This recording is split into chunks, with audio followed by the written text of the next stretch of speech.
मुद्दा है जो बैंकिंग फ्रॉड होते हैं, जो किसी भी प्रकार से आपके खाते से पैसा निकाल लिया जाता है, ट्रांजैक्शन करवा लिए जाते हैं कुछ लालच देकर। उस प्रकार की स्थिति में क्या करें, उसके लिए एक बड़ी अच्छी तात्कालिक व्यवस्था है जो बहुत कम लोगों को भी मालूम है। इसमें एमएचए ने एक नंबर जारी किया है। ये नंबर मैं आपको कई बार 2 या 3 बार रिपीट करूंगा, 155260। ये नंबर है 155260, फोन नंबर है ये 155-260।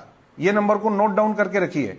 कभी भी किसी भी कारणवश अगर कोई फ्रॉड होता है आपके साथ तो तत्काल इस नंबर पर फोन लगाइए, उस रजिस्टर्ड नंबर से, जो रजिस्टर्ड नंबर बैंकिंग के ट्रांजैक्शन के लिए आपने रजिस्टर्ड किया हुआ है, उस नंबर से आप फोन लगाएंगे तभी काम हो पाएगा। ये आवश्यक है, ध्यान रखिए कि आपको जो आपका फोन मोबाइल नंबर है या जो भी आपका फोन नंबर है जो बैंकिंग के ट्रांजैक्शन के लिए, किसी भी प्रकार के बैंकिंग ट्रांजैक्शन के लिए रजिस्टर्ड है, उस नंबर से आप ये 155260 नंबर पर फोन लगाइए।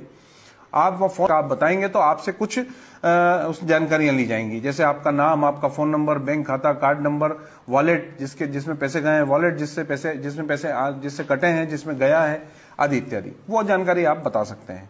पिन वगैरह आप बिल्कुल मत बताइए, क्योंकि इस तरह के नंबर का कोई दूसरा झांसा देके आपसे पिन वगैरह भी पूछ सकता है। तो एक तो ये नंबर आप विशेष रूप से ध्यान रखिए। जब आप ये बता देंगे तो ये व्यवस्था इस प्रकार से की गई है एमएचए द्वारा, जिसमें जो राष्ट्रीय साइबर क्राइम ब्यूरो है वो, और जितने भी बैंकिंग पोर्टल हैं इंक्लूडिंग रिजर्व बैंक, सारे बैंक्स, सारे जितने भी यूपीआई हैं, जितने भी ये फाइनेंशियल ट्रांजैक्शन के पोर्टल हैं, ये सब इससे जुड़े हुए हैं।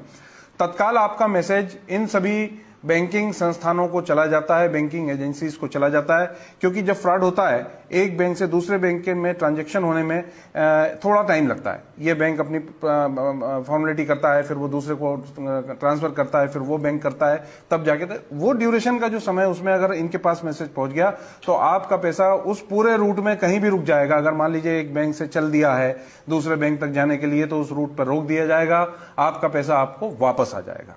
मैं आपकी जानकारी में रखना चाहूंगा कि इस नंबर के आने से करोड़ों रुपए वापस कराए गए हैं एमएचए द्वारा और साइबर पुलिस द्वारा। करोड़ों रुपए वापस हुए हैं, लोगों को ये मालूम नहीं है। 155260 ये एक ऐसा नंबर है, इसमें आप इसको जरूर रखिए। विदिन 24 आवर्स अगर आप बताएंगे तो 100% आपका पैसा वापस आने की इसमें श्योरिटी रहती है, आ ही जाता है।